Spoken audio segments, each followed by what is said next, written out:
नमस्कार मित्रों। स्वागत है आपका आपके अपने चैनल एस्ट्रो डिवाइन लाइट में। हम उपस्थित हैं आपके सामने हमारी सिंह लग्न की श्रृंखला लेकर, जिसमें हमारा आज का विषय है पंचमेश की स्थिति पर सप्तम भाव से लेकर के द्वादश भाव तक विचार। इसका पहला भाग पंचमेश की स्थिति पर प्रथम भाव से लेकर के षष्ठम भाव तक हम आपके साथ पहले कर चुके हैं। हमारे आज के सेशन के लिए हम चलेंगे हमारे आचार्य श्री ओम प्रकाश देवांगन जी के पास। लेकिन उसके पहले हमारा हमेशा का निवेदन आपसे कि हमारे इस सेशन को लाइक और शेयर ज़रूर करें, हमारे चैनल को सब्सक्राइब ज़रूर करें ताकि हमारे और सेशंस आप तक पहुंच सकें। चलते हैं हमारा आज का सेशन शुरू करने के लिए हमारे आचार्य जी के पास, उनके आशीर्वचन के लिए। प्रणाम सर।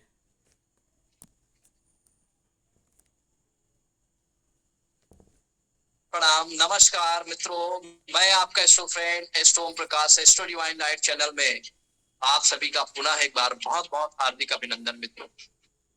जैसे आप सभी को विदित होगा कि सिंह लगन की सीरीज चल रही है और सिंह लगन की सीरीज में हमने पंचमेश गुरु का लगन भाव से छठे भाव तक क्या क्या फल कथन हमारे शास्त्रकारों के द्वारा कहे गए हैं, पहले भाग में हमने आपको बताया।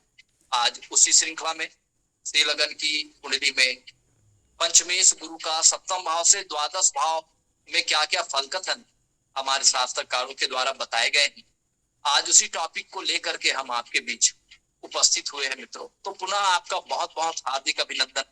मैंने गुरु के बारे में बताया था कि सिंह लगन की कुंडली के लिए गुरु जो है वो मोस्ट एस्पेशियस होते हैं, योग कारक होते हैं, बहुत ही शुभ फल प्रदान करते हैं सिंह लगन के जातकों के लिए। तो जीवन में जो भी इनके स्ट्रगल होते हैं या जो कठिनाई होता है या जो प्रतिकूल परिस्थितियां होती है, गुरु की महादशा अंतरदशा प्रत्यांतर दशा में वो समस्या जो है समाप्त हो जाती है मित्रों। और गुरु तो खुद डिवाइन कॉन्स्टिट्यूशन का कारक होता है, तो ऐसे जातक के ऊपर भगवत कृपा जो है वो बनी हुई होती है। गुरु ज्ञान का भी कारक होता है, इसलिए ज्ञान की भी प्राप्ति होती है। निश्चित रूप से कोई धर्म गुरु से इनका परिचय होता है, कोई गुरु जरूर बनते हैं जीवन में और उन गुरु से इंस्पायर होकर के ये जातक जो है वो कार्य करते हैं और उनके सारे काज जो है वो सिद्ध होते हैं, क्योंकि गुरु जो है योग कारक होते हैं, बेनिफिक होते हैं। इसलिए जातक के कोई कार्य नहीं रुकता, सभी कार्य जो है वो सिद्ध होते हैं।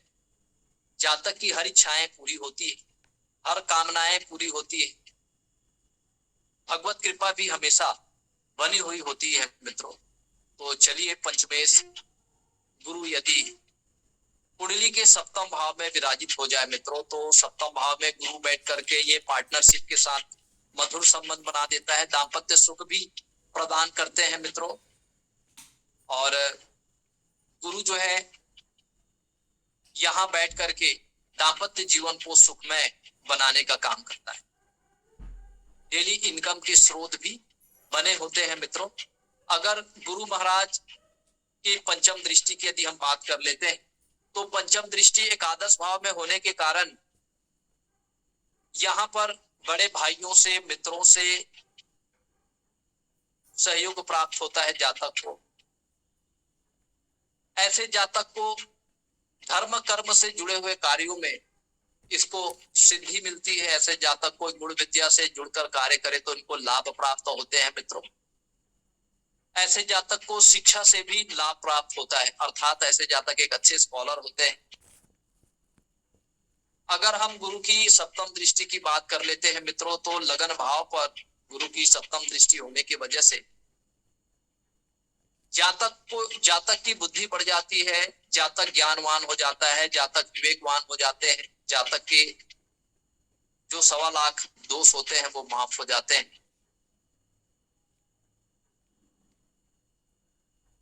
गुरु की यदि हम नवम दृष्टि की बात करते हैं, तो नवम दृष्टि जो है वो पराक्रम भाव पे पड़ने के कारण छोटे भाई बहनों से संबंध मधुर होते हैं, पड़ोसियों से भी इनके संबंध मधुर बने रहते हैं।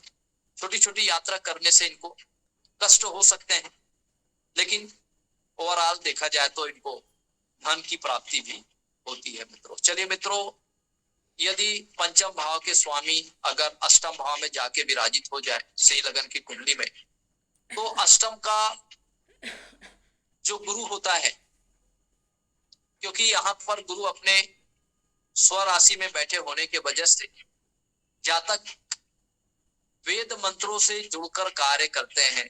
कोई वेद पाठी ये ब्राह्मण हो सकता है, प्रवचन करता हो सकता है, इनके अंदर इंट्यूशन जो है वो बहुत अधिक मात्रा में देखने को मिलेगा। अर्थात ऐसे जातक एक अच्छा एस्ट्रोलॉजर हो सकते हैं, अच्छे डीप लेवल में जाकर के ये साधना कर सकते हैं, ये साधक होते हैं मित्रों। ऐसे जातक को एक्सीडेंटल बीमा के कोर्ट क्लेम से इनको धन राशि की प्राप्ति होती है। ऐसे जातक LIC ऑफिसर हो सकते हैं मित्रों।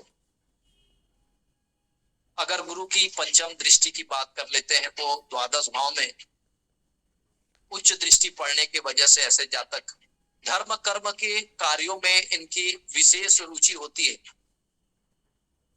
और ऐसे जातक यदि अपने कर्म को लेकर के ये बहुत प्रसिद्ध होते हैं, ये बहुत प्रसिद्ध कीर्तनकार, प्रवचनकर्ता, भगवताचार्य होते हैं, मोटिवेशनल स्पीकर होते हैं, जो विदेशों में भी जा करके अपने ज्ञान का प्रचार प्रसार करते हैं।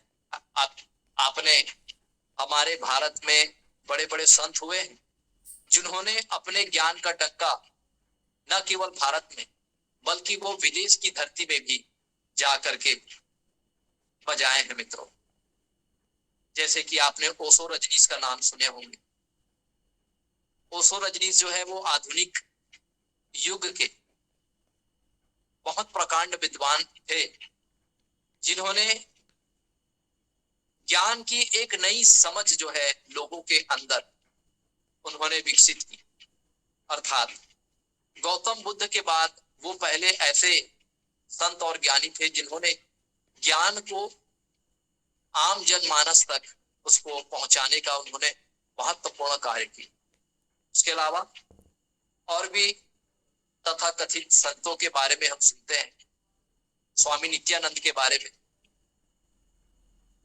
वो एक टापू में एक अपना एक अलग देश बनाया है और अपना वो मुद्रा भी चलाता है और वो उसको पहले से हिंदू राष्ट्र घोषित कर चुका है। तो इस तरह से जो विदेश की धरती में भी अपना लोहा मनवा ले, तो इस तरह के जो योग जो है वो देखे जाते हैं। चलिए गुरु की अगर नवम दृष्टि की बात कर लेते हैं, सप्तम दृष्टि की बात कर लेते हैं, तो सप्तम दृष्टि धन भाव पर होने की वजह से, क्योंकि शुभ ग्रहों की दृष्टि जब धन भाव पर पड़ते हैं मित्रों, तो धन भाव से संबंधित, क्योंकि कोई भी शुभ ग्रह का प्रभाव यदि धन भाव पर पड़े तो ये धन संचय में क्या करते हैं, वृद्धि कर देते हैं। तो धन संचय में वृद्धि के साथ साथ ये कुटुंब परिवार के प्रति जो है संबंध में मधुरता प्रदान करते हैं, कुटुंब परिवार से मधुर संबंध भी होते हैं मित्रों। इसके अलावा चूंकि ये हमारा वाणी का भी भाव है, तो निश्चित रूप से ऐसे जातक जो है गुरु के प्रभाव होने से ये कोई कीर्तनकार हो सकते हैं, कोई प्रख्यात ये ज्योतिष के मर्मज्ञ हो सकते हैं, ये धर्म कर्म से जुड़े हुए कार्य कर सकते हैं मित्रों। इसके अलावा इनके परिवार में एक अच्छा संस्कार इनको अपने पूर्वजों से, अपने माता पिता से इनको प्राप्त होते हैं, जिनके वजह से समाज में इनका मान सम्मान पद प्रतिष्ठा जो है वो बने हुए होते हैं मित्र। वाणी इनकी बहुत सौम्य होती है, सौम्य विचारधारा वाले होते हैं और ये अपने फील्ड से, ये धर्म कर्म से जुड़े हुए कार्य करते हैं, ये समाज सेवा में रुचि लेते हैं, समाज के ये मुखिया हो सकते हैं। चलिए मित्रों, यदि हम बात कर लेते हैं गुरु की नवम दृष्टि की, तो गुरु की जो नवम दृष्टि होती है वो चतुर्थ भाव में होने के कारण, चतुर्थ भाव में मित्र दृष्टि होने के कारण माता के साथ इनके संबंध काफी मधुर हो जाते हैं। ऐसे जो जातक होते हैं वो निश्चित रूप से धर्म कर्म के क्षेत्रों में इनकी रुचि होती है और ये कुछ भूमि का भी दान देते हैं जहां पर सार्वजनिक मंदिर का निर्माण होता है। तो इस तरह से धर्म कर्म से जुड़े हुए ये कार्य करते हैं और ये अपने जीवन में जरूर एक मंदिर बनाते हैं, उसकी प्राण प्रतिष्ठा करते हैं। माता से इनका जो लगाव है वो बहुत अधिक होता है। माता पूर्ण रूप से इनकी सहयोगी साबित होते हैं। माता के प्रति इनका जो व्यवहार होता है बहुत मधुर होता है, और पैतृक संपत्ति से जुड़े हुए जो है वो लाभ जो है वो प्राप्त होते हैं मित्रों। चलिए मित्रों, यदि हम पंचम भाव के स्वामी गुरु यदि भाग्य भाव में जाके विराजित हो जाए मित्रों, अपने मित्र राशि में विराजित हो जाए, तो पंचम से पंचम ये भवत भाव सिद्धांत के अनुसार ऐसे जातक को उच्च शिक्षा में जो है वो सफलता प्राप्त होती है। ऐसे जातक जो है अपने पिता से भी काफी जो है लाभ प्राप्त होता है। पिता काफी सहयोगी और सपोर्टिव होते हैं, और ये धर्म कर्म से जुड़कर कार्य करते हैं। यदि ये लंबी धार्मिक यात्रा करते हैं मित्रों, तो लंबी धार्मिक यात्रा से भी इनको लाभ प्राप्त होता है।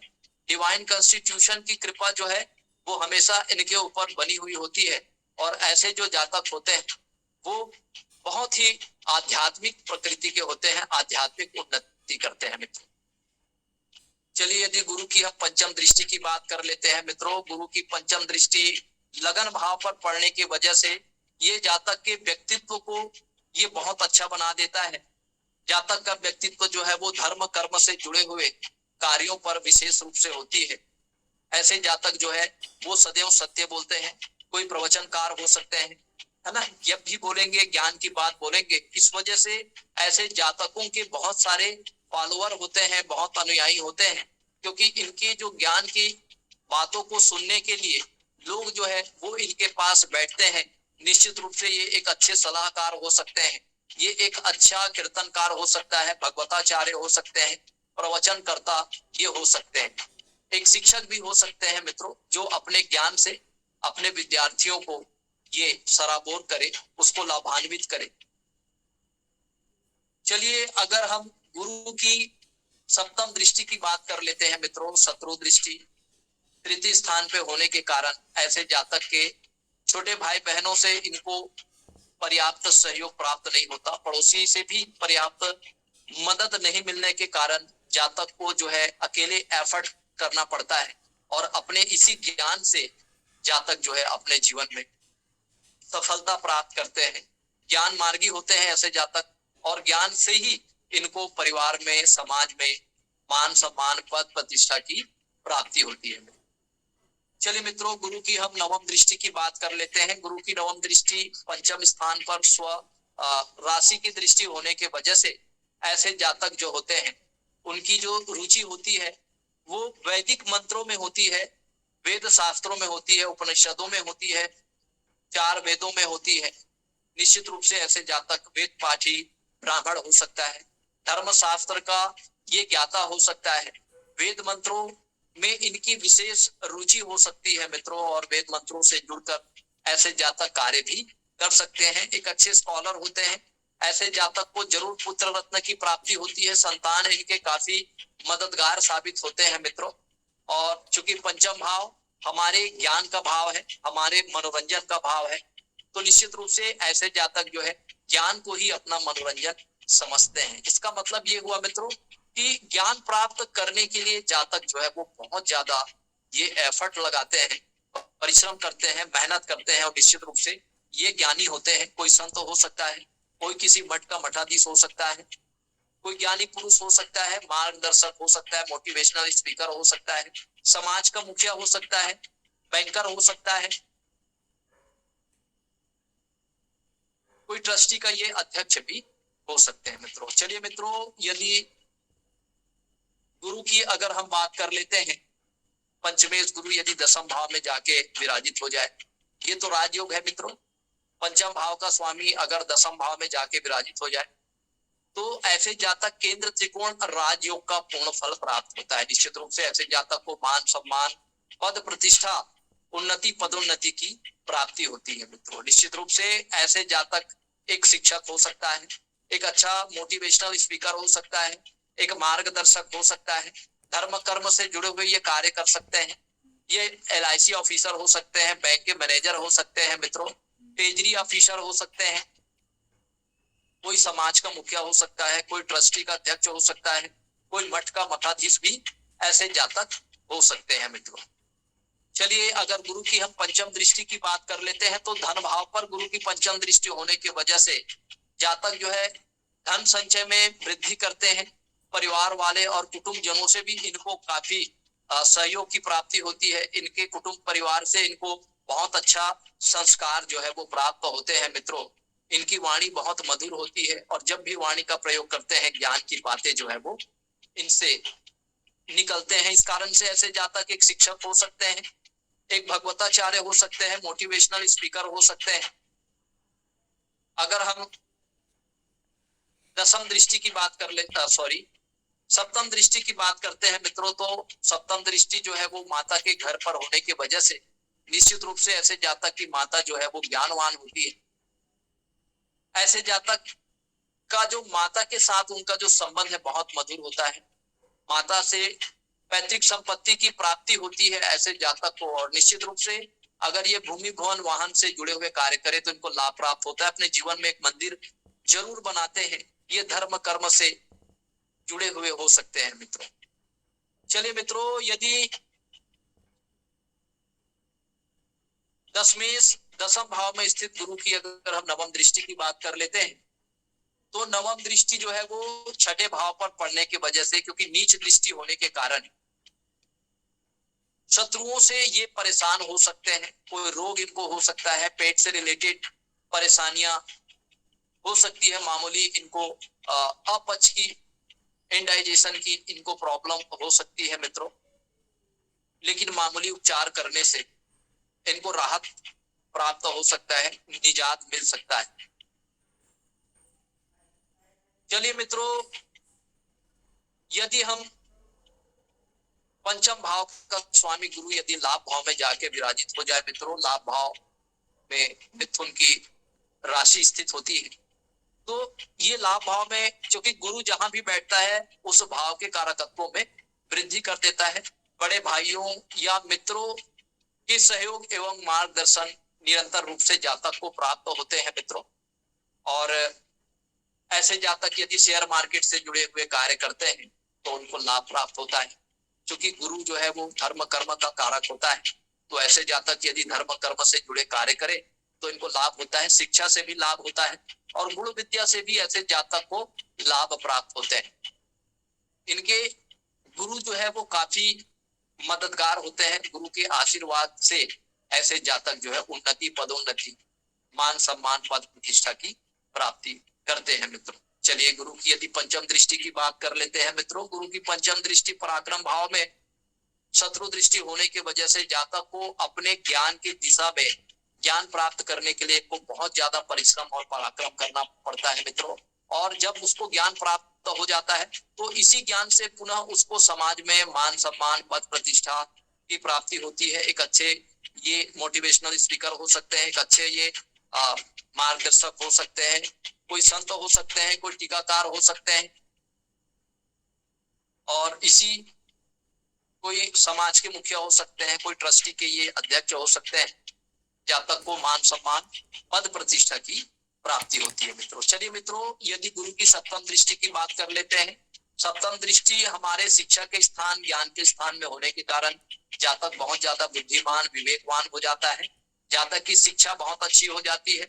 जातक अपने शिक्षा में, ठीक है, बहुत अच्छे ये स्कॉलर होते हैं। इसके अच्छे एकेडमिक रिकॉर्ड होते हैं, शैक्षणिक रिकॉर्ड होते हैं। इनके संतान भी काफी सपोर्टिव और मददगार होते हैं। शेयर मार्केट से यदि जुड़कर ऐसे जातक कार्य करते हैं मित्रों तो निश्चित रूप से इन्हें जो है वो लाभ प्राप्त होता है। अगर गुरु की मित्रों नवम दृष्टि की बात करें तो विवाह स्थान पे गुरु की दृष्टि होने की वजह से ये दाम्पत्य जीवन को भी बहुत ज्यादा मधुर बना देता है और दाम्पत्य सुख प्रदान करता है। डेली इनकम इनके बने हुए रहते हैं। पार्टनरशिप से भी जुड़कर कोई धर्म कर्म से जुड़े हुए ये कार्य करते हैं तो निश्चित रूप से इन्हें धन की प्राप्ति होती है मित्रों। चलिए मित्रों, यदि पंचम भाव का स्वामी गुरु यदि द्वादश भाव में जाके विराजित हो जाए मित्रों तो ऐसा माना जाता है कि जातक अपने एजुकेशन को लेकर के ये विदेश की भूमि में अपने उच्च शिक्षा प्राप्त करने के लिए जाते हैं और वहीं ये सेटल भी हो जाते हैं। या यूं कहे कि ये इतने ज्ञान कलेक्ट कर लेते हैं कि इनके ज्ञान का लोहा विदेशी मूल के धरती में भी वहां के लोग मानने लग जाते हैं। जैसे कि मैंने अभी कुछ समय पहले बताया कि हमारे भारत देश में ऐसे बड़े बड़े संत हुए हैं जिन्होंने विदेश की धरती में जाकर के अपने ज्ञान का उन्होंने प्रचार प्रसार किया। न केवल वो विवेकानंद है बल्कि ओशो रजनीश जी है, और भी बहुत सारे संत हुए हैं हमारे हिंदुस्तान में जो विदेश की धरती में जाकर वो अपने ज्ञान का डंका बजाए। चलिए मित्रों, क्योंकि यहाँ पर गुरु उच्च के हो जाते हैं तो निश्चित रूप से गुरु यहाँ पर जातक को मोक्ष प्रदान करता है। यदि केतु का साथ मिल जाए गुरु को तो यहाँ द्वादश भाव जो होता है, क्योंकि कालपुरुष की कुंडली में राशि होती है और यहाँ पर शनिदेव और केतु को मोक्ष का कारक मानते हैं, तो निश्चित रूप से ऐसे जातक धर्म कर्म से जुड़े हुए कार्यों में इनकी रुचि होती है और ये परमार्थ के कार्य करते हैं। भगवत भक्ति के मार्ग में चलकर ऐसे जातक जो है वो मोक्ष की रास्ते जो है वो परमात्मा को प्राप्त करते हैं। चलिए मित्रों, यहाँ से यदि हम गुरु की पंचम दृष्टि की बात कर लेते हैं तो चतुर्थ भाव माता के स्थान पर गुरु की पंचम दृष्टि होने के कारण ऐसे जातक जो है माता के साथ इनके बहुत मधुर संबंध होते हैं। भूमि भवन वाहन से जुड़े हुए कार्य करते हैं। धर्म बहुत धार्मिक प्रवृत्ति के भी होते हैं। इनकी माँ भी बहुत धार्मिक स्वभाव की होती है और ऐसे जातक जो है वो जरूर समाज के लिए, परिवार के लिए कुछ अच्छा करता है। एक मंदिर जरूर ये बनाते हैं मित्रों। चलिए मित्रों, यदि सप्तम दृष्टि की बात कर लेते हैं तो छठे भाव पर सप्तम दृष्टि गुरु के पड़ने के वजह से ऐसे जातक यदि ज्ञान प्राप्ति के लिए अगर ये संघर्ष कर रहे हैं, प्रतियोगिताएं कर रहे हैं, तो उन्हें सफलता प्राप्त होती है मित्रों। इनके गुप्त शत्रु इन पर हावी होने का प्रयास करते हैं, लेकिन जातक अपने ज्ञान से, अपने विवेक से गुप्त शत्रु को भी अपना मित्र बना लेता है। अगर पैतृक संपत्ति से कोई विवाद इनके परिवार में चल रहा है तो उन विवादों में जो कोर्ट के जो डिसीजन होते हैं वो जातक के फेवर में आते हैं। चलिए मित्रों, यदि गुरु की अगर हम नवम दृष्टि की बात कर लेते हैं तो नवम दृष्टि जो है गुरु की अष्टम भाव में होने की वजह से ऐसे जातक की रुचि धर्म कर्म अध्यात्म में होती है।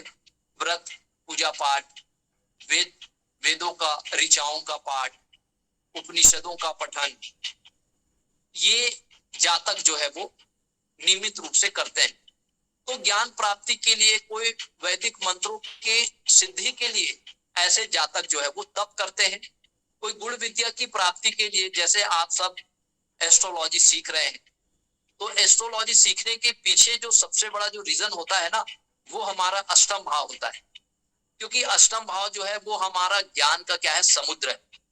तो यहाँ जितने गहराई तक आप डूबते जाओगे, जितने डीप लेवल तक आप किसी ज्ञान को अंतःकरण करते जाओगे, निसंदेह आपको वो ज्ञान जो है वो प्राप्त होगी। तो ये आपके ऊपर है कि आप उस समुद्र में कितने गहराई तक आप जाते हैं, और आप जितना गहराई तक जाओगे आपको उतना ही ज्यादा ज्ञान के मोती आपको वहां प्राप्त होंगे। और जिस दिन आपको ज्ञान की मोती प्राप्त हो गई, आप समझ लीजिए आप साधारण व्यक्ति नहीं रहेंगे। आप उस ज्ञान के प्रभाव से आप भी उस विदेश की धरती में जाकर आप अपने ज्ञान का लोहा मनवा सकते हैं। तो इस तरह बड़े बड़े जो संत हुए हैं उनका जो इंट्यूशन है इसी अष्टम भाव से प्रारंभ हुआ। जो हमारे अंदर जो मौलिक विचारों का जो सृजन होता है, जो हम कुछ नया कर पाते हैं देश दुनिया के लिए, समाज के लिए, कोई बड़ा पहल हम कर पाते हैं, उस बड़े पहल का जो सबसे बड़ा फैक्टर वाला भाव जो होता है वो हमारा अष्टम भाव ही होता है। क्योंकि अष्टम भाव हमारे दुख का है, और जब हम दुखी होते हैं तभी हमारे अंदर वो ज्ञान का प्रकाश जो है वो उदित होना शुरू हो जाता है। क्यों? क्योंकि हम उस परमात्मा से कनेक्ट हो जाते हैं। हमारे जीवन में जितनी ज्यादा विपरीत परिस्थितियां आएंगी, अंदर से हम उतना ही ज्यादा मजबूत होंगे, और परिस्थितियों के साथ उतने ही आसानी से हम क्या कर सकते हैं, उसका सामना कर सकते हैं और अपनी जो छोटी बड़ी जो समस्याएं हैं, उन समस्याओं को हम अपने उस ज्ञान के माध्यम से, उस साधना के माध्यम से उसको दूर कर पाने में हम समर्थ हो पाएंगे, सफल हो पाएंगे। और जब हम ऐसा करेंगे, निस्वार्थ भाव से जब हम लोगों की सेवा करेंगे, तो हमारे ऊपर भगवत कृपा जरूर होगी। और निसंदेह उस व्यक्ति की जो समस्याएं हैं, उन समस्याओं को भी वो परमात्मा हमारे माध्यम से उसे वो दूर करेंगे। वैसे जातक एक अच्छा एस्ट्रोलॉजर भी हो सकते हैं, मोटिवेशनल स्पीकर हो सकते हैं, प्रवचनकर्ता हो सकते हैं, समाज सुधारक हो सकते हैं।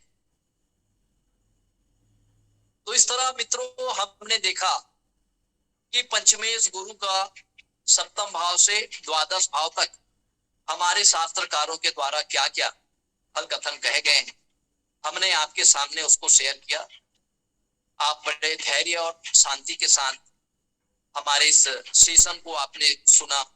मैं ऐसा उम्मीद कर सकता हूं कि जरूर आपको बहुत अच्छे से समझ में आया होगा।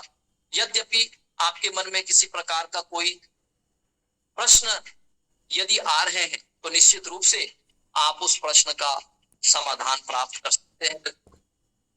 पूरा 5 मिनट का समय क्वेरीज का है, आपके क्वेश्चन आंसर क्या है? प्रणाम सर। सर 2 प्रश्न हैं। पहला प्रश्न ये था कि आपने जो इंश्योरेंस ऑफिसर, LIC ऑफिसर वाली बात कही थी, वो इसलिए कही थी क्योंकि 8th हाउस का लॉर्ड, चूँकि 8th हाउस इंश्योरेंस से रिलेटेड है और वो जाके 10th हाउस में बैठा हुआ था जो कि प्रोफेशन से रिलेटेड है। मतलब मैं क्लियर करना चाहती हूँ कि मैंने जो लॉजिक समझा है वो सही है। देखिए क्या होता है, जो अष्टम भाव होता है ना, जैसे हमने किसी के लिए बीमा करा के रखे, या यूं कहे ये अनुकंपन युक्ति का भी भाव।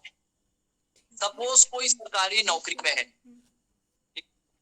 मान लो कोई महिला सरकारी नौकरी में है और उन्होंने अपने पति को नॉमिनी बना के रखे, तो खुदा उसकी पत्नी कोई हादसा के दौरान अगर उनका निधन हो जाता है, तो वो नौकरी उसके पति को प्राप्त होगा। लेकिन ज्यादातर केस में उल्टा होता है। ये जो ज्योति मौर्य वाला जो चर्चित हो रहा है, ये कहानी थोड़ा सा बड़ा दिलचस्प मोड़ ले चुका है, पूरा वायरल हो चुका है और सारी दुनिया में और पूरे हिंदुस्तान में इन दोनों कपल्स की काफी चर्चा की जा रही है कि वास्तव में ऐसा क्यों हुआ। तो कभी इसके बारे में हम चर्चा करेंगे, क्या ऐसे ज्योतिषी कारण है इनके पीछे कि आलोक मौर्य ने अपनी पत्नी को इतना बढ़िया पढ़ाया लिखाया, उसकी पत्नी लोक सेवा आयोग की परीक्षा पास करके SDM के पद पे चयनित भी हो गई, और उसके बाद और कहानी जो है वो शुरू होता है। तो वास्तव में ये हमारे भारत के लिए इस तरह का जो केस होता है वो थोड़ा सा जचता नहीं है, क्योंकि ये घटनाएं निश्चित रूप से बढ़ रही है। और इस तरह की घटनाएं हमारे देश में, हिंदुस्तान देश में, जहां एक पत्नी अपने पति को परमेश्वर का दर्जा प्रदान करती है, क्योंकि ये हमारा कल्चर है। तो कहीं ना कहीं अंग्रेज ने जो चीजें हमारे लिए छोड़ के गए थे, जो बुराई उन्होंने छोड़ के गए, उन बुराइयों को हम अपने जीवन में एक्सेप्ट कर रहे हैं। हमको उन वेस्टर्न चीजों को अपने जीवन से निकालना है, और जो हमारे सनातनी जो संस्कार हमें प्राप्त हुए हैं, उन संस्कारों को भी हमें रखना है, चाहे हम कोई भी पद में चले, क्योंकि हम एक भारतीय हैं, हम कोई विदेशी नहीं। तो एक भारतीयता होने के नाते हम एक सनातनी भी है, जो ये जानते हैं कि हमारे जीवन में जो हमारे पति होते हैं वो परमेश्वर का रूप, पति के लिए भी पत्नी जो है वो लक्ष्मी स्वरूपा होती है। तो दोनों को एक दूसरे के प्रति इतना विश्वास और ट्रस्ट जरूर होना चाहिए कि इस तरीके की जो वारदात जो है वो घटित ना हो। तो कहीं ना कहीं ये हमारा संस्कार भी है, और ये संस्कार कहाँ से हमें प्राप्त होता है हमारे कुंडली के सेकंड भाव से। तो मैंने ये कहा कि जो अष्टम भाव है वो हमारे इंस्टीट्यूशन का भाव है, और अष्टम भाव से हम अनुकंपा नियुक्ति का भी बारे में विचार करते हैं, और जितने भी बीमा है, LIC है, जो हम करते हैं वो सभी का भी विचार हम अष्टम भाव से करते हैं। तो निश्चित रूप से का अष्टम भाव स्ट्रॉन्ग है, वही LIC का काम कर सकता है, लोगों को जोड़ सकता है घर घर जाके। और जो एस्ट्रोलॉजर है वो भी घर घर जाके, हम लोग क्या कर रहे हैं, लोगों को आके जोड़ तो रहे हैं ना, कोई नॉलेज से जोड़ तो रहे कि किसी का भला हो जाए। LIC वाला भी क्या करता है, किसी को जोड़ता है ताकि 2-4 पैसे वो सेविंग कर दे और भविष्य में उसको मुनाफा मिल जाए, अनावश्यक रूप से जो वर्तमान में। तो ऐसे लोगों को बीमा करने की उन लोग क्या करते हैं, सलाह देते हैं कि भाई आप इस स्कीम का, इस योजना का यदि आप लाभ उठाते हैं तो आने वाले 10 साल में 10 लाख रुपए आपके जेब में हो, जो आपके पुत्र के पढ़ाई लिखाई, आपके पुत्री का विवाह और आपके बुढ़ापा का एक सहारा बन जाए। तो ऐसे लोगों का वो क्या करते हैं, तो वो मोटिवेट करते हैं, मार्गदर्शन देते हैं, प्रेजेंटेशन देते हैं, लोग उसके प्रेजेंटेशन से प्रभावित होते हैं और बीमा करने के लिए चले जाते हैं। तो एस्ट्रोलॉजी भी वैसी है, अगर हमारे अंदर भी इंट्यूशन आएगा, हम लोगों के बारे में, लोगों के व्यक्तिगत जीवन के बारे में, उसके पास्ट के बारे में और प्रेजेंट के बारे में, फ्यूचर के बारे में हम उसको रेमेडी दे सकते हैं, ताकि वो पास्ट में किए गए जो उनके गलतियां हैं, उन गलतियों को हम सिंपल रेमेडी के माध्यम से उसको सुधार पाए, वर्तमान को अच्छा बना के भविष्य को हम क्या कर सकते हैं, बहुत सुंदर बना सकते हैं। तो इसलिए वर्तमान को अच्छा करने के लिए हमको पास्ट में जाना पड़ेगा, पास्ट के जो हमारे जो तो त्रुटियां हैं उनको सुधारना है, वर्तमान को अच्छा करेंगे, और जब हमारा वर्तमान अच्छा हो जाए तो फ्यूचर तो अच्छा होगा ही। तो यही एस्ट्रोलॉजी का सबसे बड़ा मोटिव होता है मित्रों।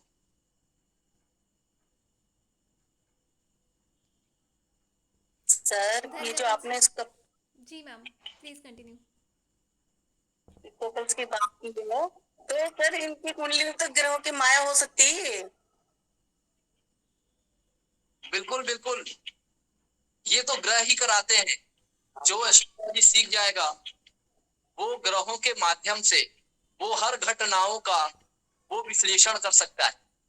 हाँ, तो सर इस घटना के पीछे भी ग्रह का ही हाथ है। पता चलेगा कि किसका कुंडली में क्या योग लिखा है, क्या डाइवोर्स योग है, डेफिनेटली डाइवोर्स योग है, इसलिए ये बातें यहाँ तक पहुंची।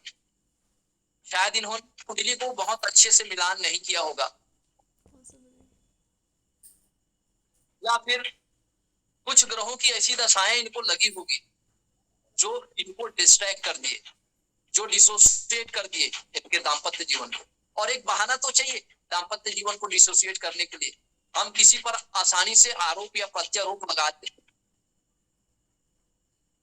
तो ये आरोप और प्रत्यारोप तभी लगता है जब किसी तरह का कुंडली में ज्ञान के कारक गुरु कहीं ना कहीं वो पीड़ित हो, गुरु चंडाल दोष हो, या फिर वो व्यक्ति जो है अगर छठे भाव का मालिक अगर लगन में जाके बैठ जाए तब भी उनके मन में बहुत सारे संदेह वाला विचार जो है वो आता है। अब देखिए पत्नी का भाव, देखो छठवां भाव और सप्तम भाव, ये दोनों भाव के स्वामी मान लो अष्टम भाव में जाके बैठ गए या छठे भाव में जाके बैठ गए, तो भाई मन में संदेह तो आएगा। और छठा भाव है ही डाइवोर्स का, तलाक का, क्योंकि सप्तम से द्वादश है। तो इस तरह से बहुत सारे योग बनते हैं जिनके वजह से इस तरह की घटनाएं, ज्योति और आलोक मोटा जो जीवंत उदाहरण है, ऐसे घटनाएं जो है वो हमें देखने को मिलते हैं। लेकिन हमें उनसे प्रेरणा ये लेना है, जीवन को इतना बढ़िया बना ले कभी ऐसे सिचुएशन जो है वो ना हो। क्यों? डेफिनेटली, क्योंकि हम यदि परमात्मा से कनेक्ट रहेंगे यदि हमारे अच्छे संस्कार हमारे साथ रहेंगे तो हमारे मन में कभी वो बुरे विचार नहीं आएंगे, और जब बुरे विचार नहीं आएंगे तो हम बुरे कर्म को नहीं कर पाएंगे। तो मन में अगर वो तो हमारी परिस्थिति है कि हम अपने मन में अच्छे विचारों को स्थान देते हैं या बुरे विचारों को, ये तो इसका डिसीजन भी हमको स्वयं करना है।